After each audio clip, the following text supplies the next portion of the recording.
जिस हिंदुस्तान ने अपने इतिहास में कभी किसी देश से कर्ज नहीं लिया था, उस हिंदुस्तान ने आजादी के बाद 1952 में पहली बार दुनिया से कर्ज मांगा।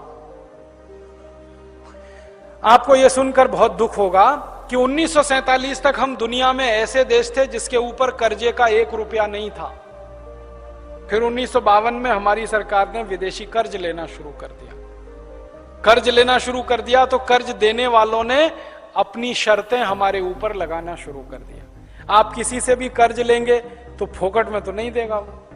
आप बैंक से कर्ज मांगने जाते हैं ना, तो बैंक अपनी शर्त बताता है कि नहीं? ऐसे ही हमने विश्व बैंक से कर्ज मांगा, विश्व बैंक ने अपनी शर्त बताना शुरू किया। और उनकी शर्तें क्या थी? उनकी शर्तें ये थी कि जिस मुद्रा में भारत हमसे कर्ज लेगा उसकी कीमत बढ़नी चाहिए। मतलब भारत कर्ज लेगा अगर डॉलर में, तो डॉलर की कीमत बढ़नी चाहिए। भारत कर्ज लेगा अगर स्टर्लिंग पाउंड में, तो स्टर्लिंग पाउंड की कीमत बढ़नी चाहिए। भारत अगर कर्ज लेगा फ्रेंच में, फ्रैंक में, फ्रांस की करेंसी फ्रैंक, तो उसकी कीमत। तो जो भी विदेशी मुद्राओं में हमने कर्ज लेना शुरू किया, उन मुद्राओं की कीमत बढ़ती गई। और उस कीमत को बढ़ाने के लिए भारत की सरकार ने अपने रुपए की कीमत को गिराना शुरू कर दिया। 1952 में रुपए की कीमत गिरी। 1947 15 अगस्त को 1 रुपया 1 डॉलर के बराबर था। 1 रुपया 1 स्टर्लिंग पाउंड के बराबर था। 1 रुपया 1 फ्रेंच फ्रैंक के बराबर था। लेकिन 1952 आते आते 7 रुपया डॉलर हो गया। फिर हमने दोबारा 1957 में कर्ज लिया, फिर 1962 में लिया, फिर 1967 में लिया, फिर 1972 में लिया, फिर 1977 में लिया, फिर 1982 में लिया। और 1982 के बाद हर साल कर्ज लेना शुरू कर दिया। पहले 5-5 साल में एक बार कर्ज लेते थे। फिर 1982 के बाद हर साल 1983, 1984, 1985 हर साल कर्ज लेना शुरू किया। और कई कई प्रधानमंत्री तो ऐसे आए महानुभाव इस देश में, जिन्होंने पुराने कर्जे का ब्याज देने के लिए नया कर्ज ले लिया। ऐसे भी प्रधानमंत्री आए इस देश। उन्होंने कर्जों के सारे रिकॉर्ड तोड़ दिए। परिणाम क्या हुआ? कर्ज बढ़ता गया। और 1991 से इस देश में एक नीति चल पड़ी जिसका नाम आप जानते हैं, उदारीकरण। अंग्रेजी में कहते हैं उसको लिबरलाइजेशन, हिंदी में उदारीकरण। फिर एक नीति है वैश्वीकरण, ग्लोबलाइजेशन। मैंने इस नीति का नाम बदल के रखा है उधारीकरण। कर्ज लेना, उधार लेना, कर्ज लेना, उधार लेना, कर्ज लेना, उधार लेना। जितने प्रधानमंत्री आए सबने अंधाधुंध कर्ज लिया। तो बढ़ते बढ़ते बढ़ते बढ़ते अब कर्ज बहुत अधिक हो गया। और इन सरकारों ने क्या किया?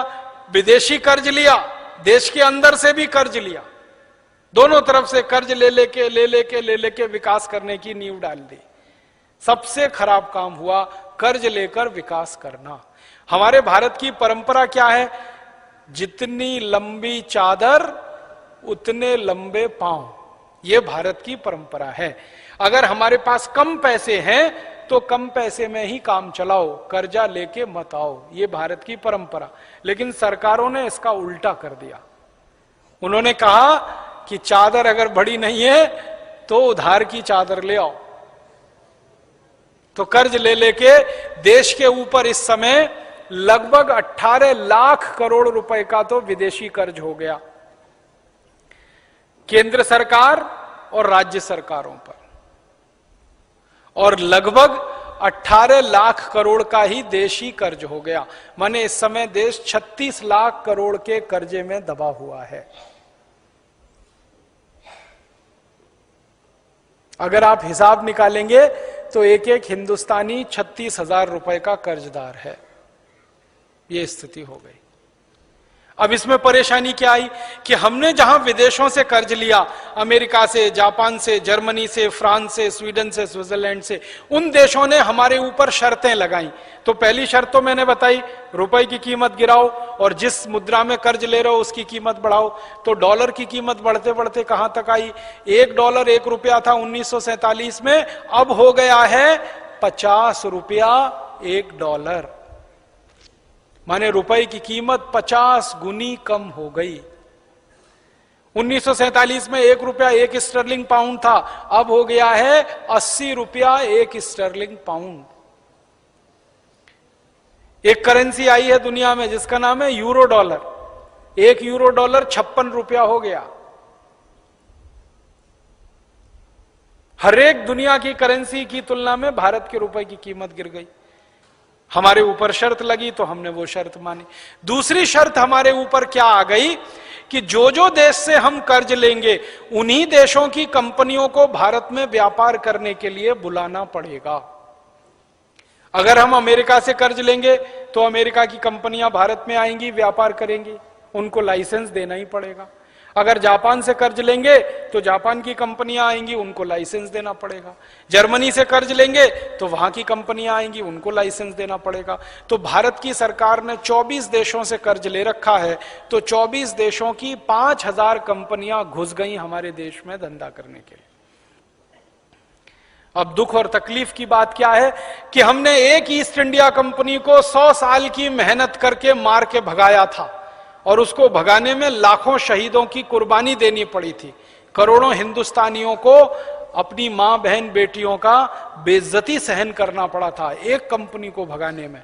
लेकिन अब आजादी के बाद ऐसे चक्कर में देश फंस गया कि 5000 से ज्यादा विदेशी कंपनियां फिर आ गई। अब इन कंपनियों के आने से फिर नुकसान हो रहा है। पहले ईस्ट इंडिया कंपनी आई, वो माल बेच के मुनाफा कमाती थी, ऐसे ये 5000 कंपनियां माल बेच के मुनाफा कमाती, और नुकसान दोहरा हो रहा है। हमारा एक नुकसान तो ये हो रहा, रुपए की कीमत जैसे जैसे गिर रही है ना, बहुत नुकसान होता है इससे देश को। आप समझते हैं कैसे नुकसान होता है? 1947 में अगर हम 1 रुपए का माल अमेरिका को बेचते थे तो हमको $1 मिलता था। अब 2009 में हमको 50 रुपए का माल बेचना पड़ता है, तब $1 मिलता है। माने माल हमारा 50 गुना ज्यादा जाता है, डॉलर हमारे पास 1 ही आता है। सोचो कितना बड़ा नुकसान है देश का।